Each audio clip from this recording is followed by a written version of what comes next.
Hamas और Israel की जंग को 40 दिन से ज़्यादा का वक्त बीत चुका है, लेकिन एक और ऐसा मोर्चा है जो लगातार इजराइल के लिए चुनौती बना हुआ है। वो है लेबनान का मोर्चा, जहां से हिजबुल्लाह लगातार इजराइल के ठिकानों पर बड़े बड़े हमले कर रहा है। आखिर हिजबुल्लाह 7 अक्टूबर के बाद से ही इतना सक्रिय क्यों है और क्यों हमास और हिजबुल्लाह में फ़र्क किया जाना ज़रूरी है, और हिजबुल्लाह के अब तक के जितने हमले इजराइल के ठिकानों पर किए गए हैं उसमें कुछ ऐसा ज़रूर नज़र आया है जिससे ये लगता है कि हिजबुल्लाह किसी बहुत बड़े हमले की और बहुत बड़ी साजिश को अंजाम देने की कोशिश कर रहा है। वो है इजराइल के सैन्य ठिकानों के साथ साथ उसके तकनीकी उपकरणों को निशाना बनाना। 8 अक्टूबर के बाद से ही इजराइल पर लगातार हिजबुल्लाह के हमले जारी हैं, लेकिन एक चीज़ जो लगातार हमलों में दिख रही है वो है इजराइल के जो तकनीकी उपकरण हैं, जो टेक्निकल इक्विपमेंट्स हैं, कम्युनिकेशन सेंटर्स हैं, उनको हिजबुल्लाह निशाना बना रहा है। वो निशाना क्यों बना रहा है? दरअसल लेबनान और इजराइल के जो बॉर्डर है वो करीब 120 किलोमीटर 122 किलोमीटर लंबा एक पूरा सरहद है, और उस सरहद पर इस सरहद पर भी इजराइल ने वैसी ही बड़ी बड़ी दीवारें खड़ी की हुई हैं जैसी आपने आम तौर पर गाज़ा पट्टी और इजराइल को अलग करने वाली दीवारें देखी होंगी। लेकिन यहाँ स्थिति कुछ अलग है। जो हिजबुल्लाह है वो इस इलाके में बेहद ताकतवर माना जाता है, दक्षिणी लेबनान में, और यही वजह है कि जैसे ही 7 अक्टूबर को हमास ने इजराइल पर बड़ा हमला किया, उसके बाद से ही अगले दिन से 8 अक्टूबर के दिन से ही हिजबुल्लाह ने इजराइल के ठिकानों पर ताबड़तोड़ हमले कर दिए। अब हम उस पॉइंट पर आते हैं जो हम आपको बताना चाह रहे हैं। जितने भी विजुअल, जितने भी वीडियो अब तक सामने आए हैं, वो वीडियो जिनमें हिजबुल्लाह ने इजराइल को निशाना बनाया है, उसमें ज़्यादातर वीडियोज़ हमने देखे हैं वो वैसे वीडियोज़ हैं जिसमें टेक्निकल इक्विपमेंट्स को निशाना बनाया है। मसलन टावर जैसी चीज़ है वो उसको तबाह किया। इसके अलावा जो निगरानी रखने वाले उपकरण हैं उनको निशाना बनाया, कम्युनिकेशन सेंटर्स को निशाना बनाया। देखिए, इजराइल की सबसे बड़ी ताकत उसकी तकनीक है, ये हर कोई जानता है। तकनीक के सहारे इजराइल ने दुनिया में एक अलग मुकाम बनाया है, चाहे बात करें आप आयरन डोम की या फिर बात करें आप एयर डिफेंस सिस्टम की, या जिसकी चर्चा होती है जो स्पाईवेयर है पेगासस उसकी।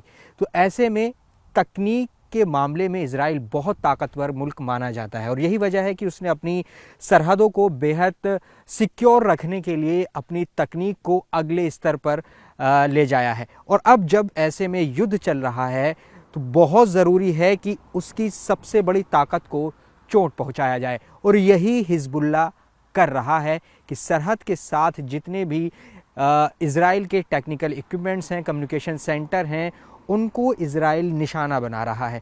क्या हिजबुल्लाह निशाना बना रहा है, माफ़ कीजिएगा, क्या हिजबुल्लाह बड़ी तैयारी कर रहा है? क्या तैयारी कर रहा है? क्या अगर वो कम्युनिकेशन सेंटर सरहद के इलाकों का काट देगा तो क्या वो और हमलों में तेज़ी आएगी? क्या हिजबुल्लाह के लड़ाके सरहद के आसपास युद्ध को और तेज़ कर सकते हैं? क्या इस संभावना से इनकार किया जा सकता है कि हिजबुल्लाह के लड़ाके क्या इजराइल की सरहद में घुसने की कोशिश कर रहे हैं?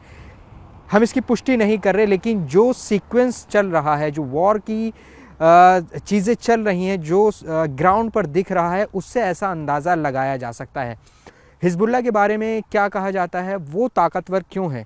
वो इसलिए ताकतवर है कि हिजबुल्लाह के पास इजरायली दावा करता है कि करीब 1.5 लाख लड़ाकों की एक फ़ोर्स है, जिसमें करीब आधे लड़ाके जो हैं वो बेहद सक्रिय होते हैं, मतलब वो सीधे वॉर जोन में जाकर इजराइल के ख़िलाफ़ जंग में शामिल होते हैं, और आधे जो लड़ाके हैं वो रिज़र्व में रहते हैं, मतलब ये कि जब ज़रूरत पड़ेगी तो उनका इस्तेमाल किया जाएगा। तो क्या सबसे पहले इजराइल के जो टेक्निकल इक्विपमेंट्स हैं उनको निशाना बनाने के लिए हिजबुल्लाह बड़ी तैयारी कर रहा है, और ये हमें लगातार दिख रहा है। अगर अभी हमलों की बात करें, करीब 40 दिन से ज़्यादा का वक्त बीत चुका है। हिजबुल्लाह ने पिछले 24 घंटे में बहुत बड़ा हमला किया इजराइल के ठिकानों पर। 13 ऐसे इजराइल के ठिकाने थे जिन पर हिजबुल्लाह ने हमला किया, और इन इजरायली ठिकानों में ऐसी बहुत सारी साइट्स नज़र आईं जहां पर टेक्निकल इक्विपमेंट्स को निशाना बनाया। इसके अलावा उसने सैन्य टुकड़ियों को निशाना बनाया और हिजबुल्लाह ने ये दावा किया कि काफ़ी नुकसान इजराइल का हुआ है, न सिर्फ जानी नुकसान बल्कि जो टेक्निकल इक्विपमेंट्स हैं उनको भी तबाह किया है। तो ये जो युद्ध जिस डायरेक्शन में जा रहा है उससे ये लग रहा है कि हिजबुल्लाह कुछ बड़ा करने की तैयारी कर रहा है दक्षिणी लेबनान में, जो कि इस वक्त जंग का मैदान बना हुआ है। न्यूज़ 18 इंडिया लगातार ग्राउंड से आप तक रिपोर्ट दिखा रहा है कि आखिर किस तरीके से हिजबुल्लाह इजराइल के ठिकानों को निशाना बना रहा है और इजराइल उन ठिकानों को निशाना बना रहा है। तो वो तस्वीरें जो हैं वो लगातार सामने आ रही हैं। अब बात करें हिजबुल्लाह की ताकत की। हिजबुल्लाह की ताकत इसलिए भी ज़्यादा कही जाती है क्योंकि उसको इस ईरान का सपोर्ट हासिल है, ईरान का समर्थन हासिल है, चाहे फंडिंग हो, हथियार हो या फिर लड़ाकों की ट्रेनिंग हो, उसमें ईरान के योगदान को नहीं भूला जा सकता क्योंकि ईरान जो है हिजबुल्लाह की बैकबोन हम कह सकते हैं और हिजबुल्लाह को सबसे ज़्यादा जो खाद्य पानी है वो ईरान से ही मिलता है।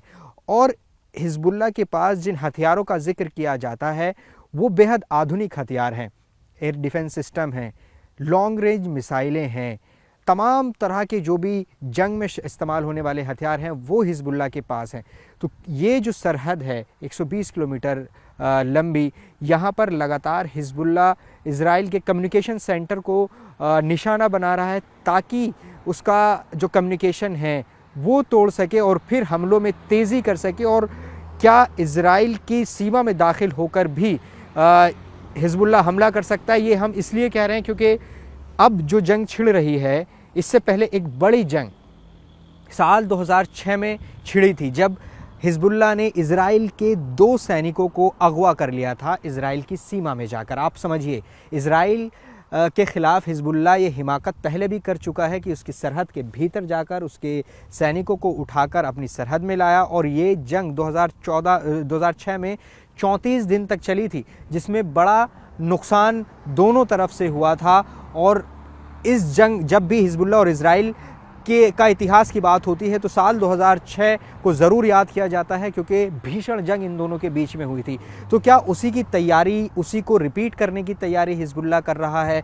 इस मोर्चे पर देखकर यही समझ में आता है। लेकिन जिस तरह से हमले हो रहे हैं उसमें हिजबुल्लाह लगातार अटैक कर रहा है इजराइल के ठिकानों पर और इजराइल हिजबुल्लाह के ठिकानों पर हमले कर रहा है। तो ये बड़ी रोचक स्थिति है इस जंग में। अभी देखिए जो इजराइल है वो गाज़ा में हमास के ख़िलाफ़ लगातार बड़ी जंग लड़ रहा है और इस मोर्चे पर भी उसको बड़ी चुनौती हिजबुल्लाह की तरफ से मिल रही है। तो अब सिर्फ यही इसमें देखना होगा कि ये जो जंग है ये कितना लंबा खींचेगी क्योंकि हिजबुल्लाह लगातार हमलावर है इजराइल के ठिकानों पर और ये हम 8 अक्टूबर के बाद से ही देख रहे हैं।